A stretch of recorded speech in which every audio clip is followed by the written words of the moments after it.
Alhamdulillah, Alhamdulillahirabbil alamin. Wassalatu wassalamu ala anbiya'i wal mursalin wa ala alihi wa sahbihi ajma'in. Asyhadu an la ilaha illallah wa asyhadu anna Muhammadan abduhu wa rasuluh. Allahumma shalli ala sayyidina Muhammad wa ala ali sayyidina. Amma ba'du, ya ayyuhal hadirun rahimakumullah. Ittaqullaha haqqa tuqatih wa la tamutunna illa wa antum muslimun. Qala ta'ala fi kitabil karim, a'udzu billahi minasyaitonir rajim. Bismillahirrahmanirrahim. Wa tazawwaju fa inna khairaz zadi at-taqwa wattaquni ya ulil albab. Sadaqallahul azim wa sadaqa rasuluhun nabiyul karim. Wa nahnu ala dzalika min syahidin wa syahidin walhamdulillahi rabbil alamin. Hadirin jamaah Jumat yang Allah muliakan, kita senantiasa bersyukur pada Allah Subhanahu wa taala atas segala nikmat yang Dia berikan kepada kita, terutama nikmat iman dan Islam. Dan dua nikmat ini mendorong kita untuk lebih bertakwa kepada Allah Subhanahu wa taala. Karena kita tahu bahwa takwa itu definisinya bimtisaril awamiri wa tinabun nawahi sirran wa alaniya. Dengan iman dan Islam itu kita bertakwa kepada Allah Subhanahu wa taala dan kita jauhi segala larangan Allah dan kita laksanakan segala perintah-perintah Allah. Dan juga kita bersyukur kepada Allah Subhanahu wa taala. Pada hari ini kita diberikan dua nikmat yang sangat luar biasa. Dan dua nikmat ini disampaikan oleh Rasul selalu dilupakan orang. Nikmatani, ada dua nikmat, maqbulun katsirun minan nas, selalu dilupakan orang. Wahia as-sihat wal faragh, yaitu nikmat sehat dan nikmat waktu lapang. Alhamdulillahirabbil alamin, pada hari ini kita sehat walafiat dan ada waktu kepada kita sehingga kita dapat hadir di masjid ini dalam rangka untuk melaksanakan sholat waktu. Banyak saudara-saudara kita yang sakit, pada intinya mereka ingin sehat, ingin datang ke masjid ini, tetapi nikmat itu tidak mereka dapatkan. Dan juga ada saudara kita yang mungkin pada hari ini sibuk, tidak bisa hadir melaksanakan sholat. Pada intinya mereka ingin dapat, tetapi tidak mereka dapatkan. Alhamdulillahirabbil alamin, kita diberikan kesehatan dan kita diberikan kelapangan waktu. Alhamdulillah. Berselawat kita kepada Rasulullah sallallahu alaihi wasallam. Allahumma shalli ala sayyidina Muhammad wa ala ali sayyidina Muhammad. Kita berselawat dan berbagi salam kepada Rasulullah. Assalamualaikum ya Rasulullah. Assalamualaikum ya Habibullah. Assalamualaikum ya Syafaqullah. Assalamualaikum ayuhan Nabi warahmatullahi wabarakatuh. Harapan kita senantiasa cinta kepada Rasulullah sallallahu alaihi wasallam. Kita senantiasa mengikuti sunnah Rasulullah sallallahu alaihi wasallam, dan harapan kita terakhir nanti kita mendapatkan syafaat dari Rasulullah bersama Rasulullah sallallahu alaihi wasallam di surganya Allah Subhanahu wa taala. Ya amin.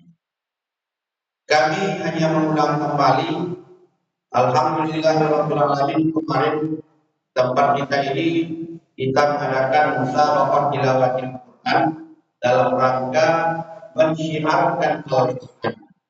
Dalam Al-Quran Allah sampaikan, Al-Quran itu zalikal kitab la raiba fihi hudan lil muttaqin. Dan Al-Quran itu kamu jangan ragu, Maka dari itu, ini modal dasar kita agar kita benar-benar beriman kepada Al-Quran. Jangan ada sedikit keraguan. Karena kita jumpai sekarang banyak orang yang tidak lagi berpedoman kepada Al-Quran.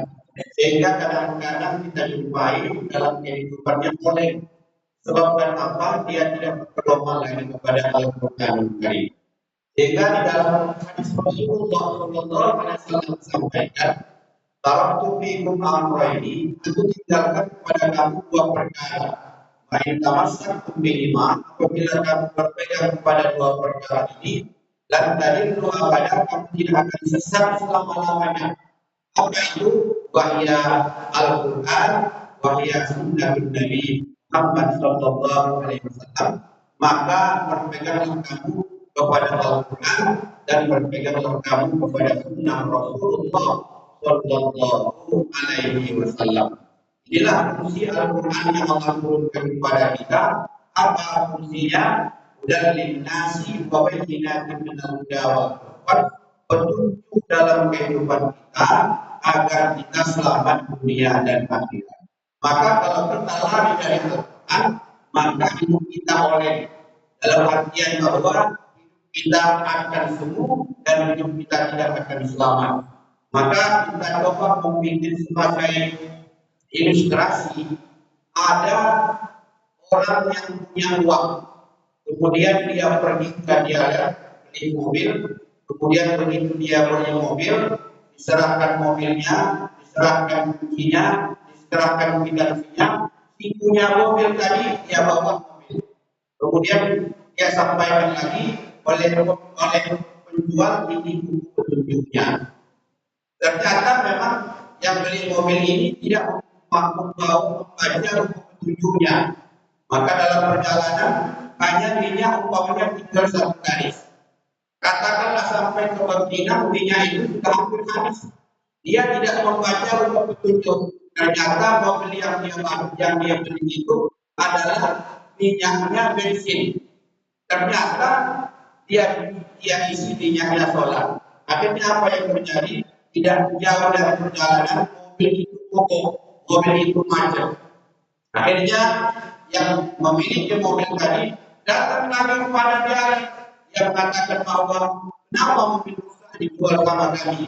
Apa kata si penjual? Bapak sudah baca buku petunjuknya, Bapak sudah belajar di buku petunjuknya. Belum, ternyata dalam hari ini dia tidak baca buku petunjuknya. Akhirnya apa? Oleh dan rusak dalam kehidupan.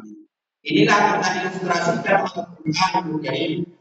Dia adalah Al-Quran petunjuk bagi kita. Kalau kita tidak baca, dalam artian kita tidak pahami, maka inilah orang rusak dalam kehidupannya, oleh dalam kehidupannya, susah dalam kehidupannya, bobrok dalam kehidupannya. Kenapa? Al-Quran Allah turunkan kepada kita, dia tidak pelajari Al-Quran. Maka dari itu yang pertama, Al-Quran itu hendaklah kita pelajari. Karena Rasulullah Shallallahu Alaihi Wasallam menyampaikan, "Khairukum man ta'allama al-Qur'ana wa 'allamahu." Sebaik-baik kamu adalah orang yang mempelajari Al-Quran dan mau mengajarkannya kepada orang lain. Hadis ini ada dua. Pertama kita pelajari, yang kedua kita ajarkan kepada orang lain. Ini baru kita mengamalkan Al-Quran. Artinya apa bahwa kita ini mesti belajar Al-Quran. Belajar Al-Quran dalam artian bahwa tidak harus anak, tidak harus remaja, tidak ada orang. Semua kita mesti belajar Al-Quran. Semua kita mesti belajar Al-Quran. Dalam artian bahwa tidak ada istilahnya saya tua gengsi belajar Al-Quran, itu tidak ada. Kita tengok pada sahabat Rasulullah SAW, hampir mereka itu rata-rata usia tua yang mendapatkan wahyu Al-Quran dari Rasulullah SAW. Jadi hari ini jamaah yang Allah muliakan, maka dari itu ambil kesempatan untuk belajar Al-Quran. Karena kita tahu bahwa belajar Al-Quran itu adalah perintah Rasulullah SAW kepada Rasulullah.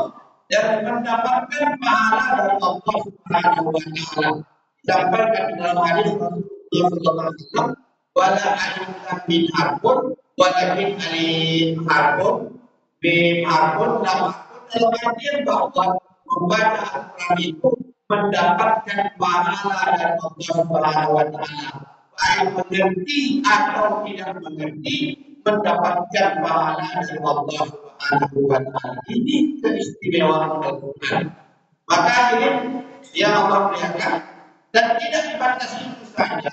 Setelah kita mampu membaca Al-Quran, ajarkanlah kepada orang lain. Ini baru kita secara hadis ini mengamalkan Al-Quran, yaitu khairukum, Al-Quran itu kamu pelajari dan kamu ajarkan kepada orang lain. Ini yang pertama. Yang kedua, Al-Quran itu hendaklah kita hafal. Bagaimana? Inna nahnu nazzalna dzikra wa inna lahu lahafizun. Allah menurunkan Al-Quran, Allah jaga. Artinya kita harus itu hafal. Menghafal Al-Quran itu banyak cara yang dilakukan metode-metode sekarang. Karena kita ketahui bahwa Al-Quran itu kalau sudah masuk dalam hati kita, maka Al-Quran itu nurun ala nurin, memberikan cahaya dalam kehidupan kita. Dalam artian apa? Membentengi hidup kita. Beda dengan itu, orang-orang yang menghafal Al-Quran dalam artian bahwa terjaga lisannya, maka terjagalah pikirannya, maka terjagalah hatinya. Tapi dalam artian bahwa Al-Quran itu dia hafal dan dia hayati dan dia jaga Al-Quran. Karena ada juga orang-orang yang kita hafal Al-Quran, tapi Al-Quran itu tidak masuk dalam hatinya. Al-Quran itu hanya ada dalam lidahnya. Orang-orang kafir ada yang hafal Al-Quran sebenarnya. Siapa itu? Orang nangis oksidentalis, rohnya yang kita tahu yang merusak Islam dari dalam, yang namanya oksidentalis dan orientalis itu sebetulnya dia Al-Quran, tapi Quran itu tidak masuk dalam diri dia, dalam hatinya, hanya dia masuk dalam lisannya. Dalam artian bahwa kalau ini yang ada dalam pikiran penghafal Al-Quran kan tidak ada arti dalam kehidupannya. Tapi kalau Al-Quran itu dia hayati benar-benar, dia hafal dengan sungguh-sungguh, maka inna nahnu nazzalna dzikra wa inna lahu lahafizun. Pasti orang itu dijaga Al-Quran, dijaga Allah Subhanahu wa taala. Maka dari itu kita berusaha menghafal Al-Quran. Ada ilustrasi juga pernah kami dalam satu pondok bahwa di situ ada tempat menghafal Al-Quran. Ada seorang ibu-ibu dari Malaysia yang dia berumur sudah 60 tahun.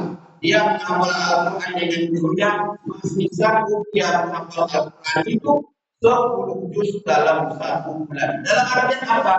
Bahwa Al-Quran ini mukjizat dari Allah Subhanahu wa taala. Tidak ada istilah kita, saya sudah tua tidak bisa lagi menghafal Al-Quran, saya sudah ini tidak bisa menghafal Al-Quran. Itu tidak ada dalam mukjizat Al-Quran. Semua kita, bila kita menginginkan, semua kita bisa menghafal Al-Quran.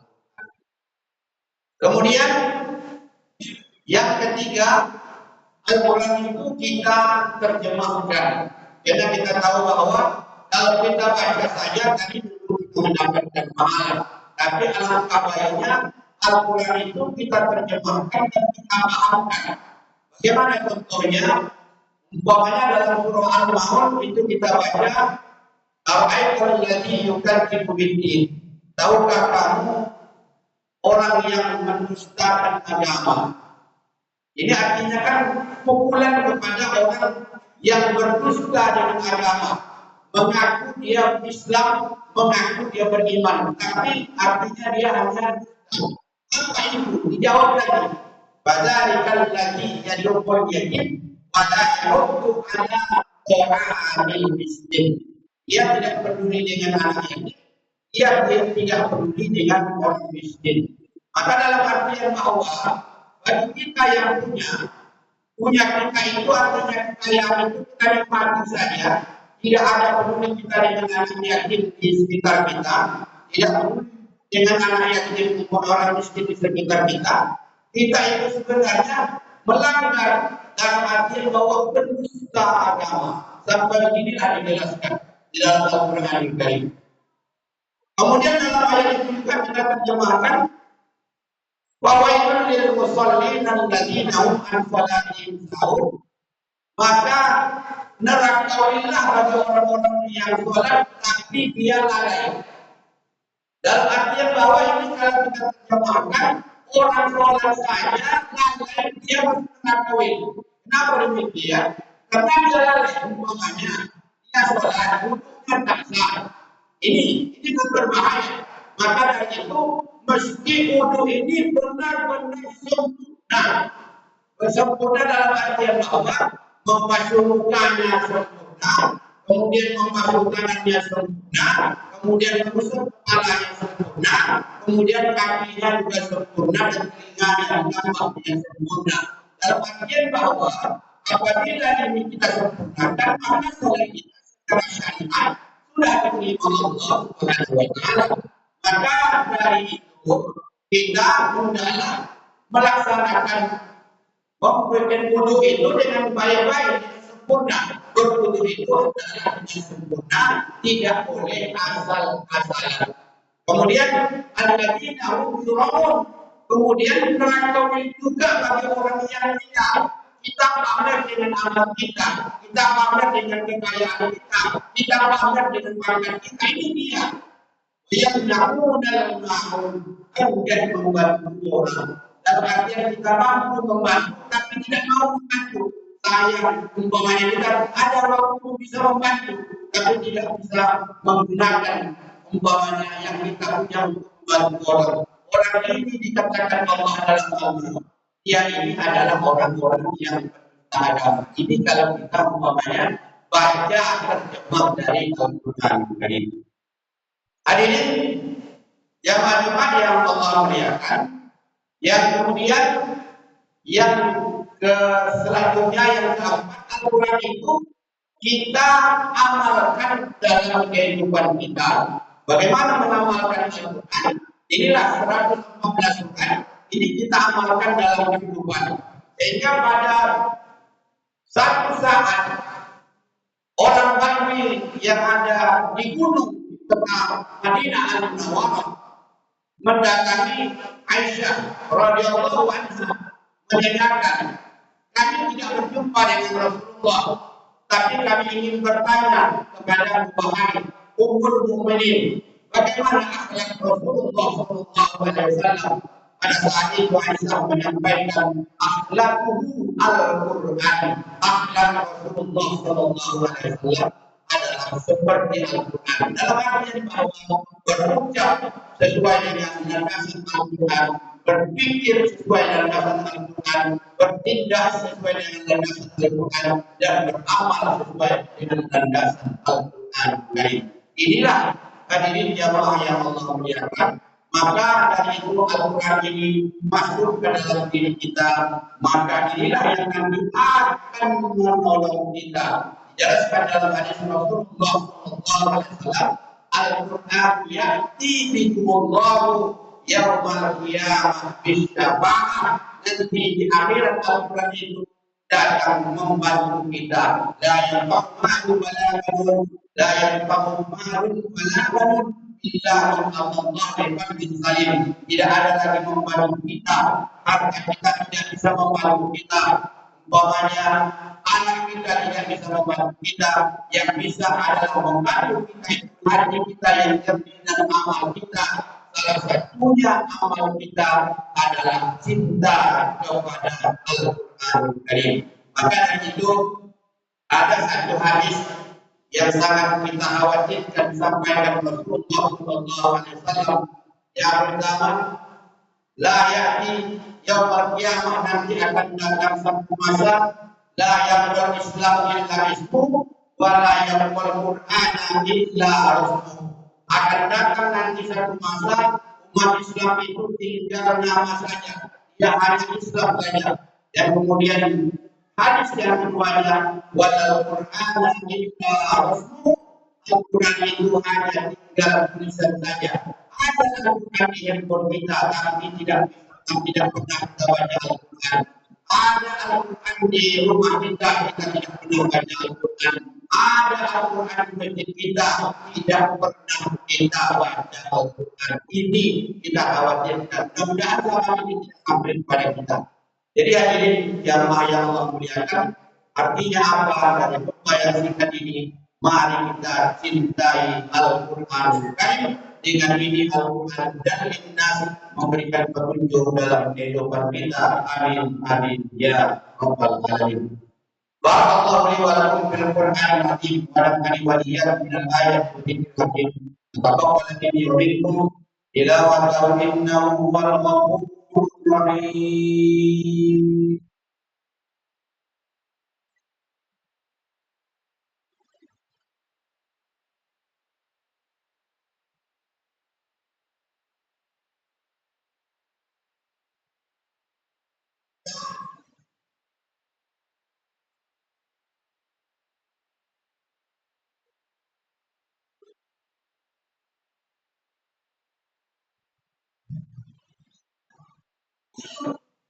Alhamdulillah, alhamdulillahi rabbil alamin.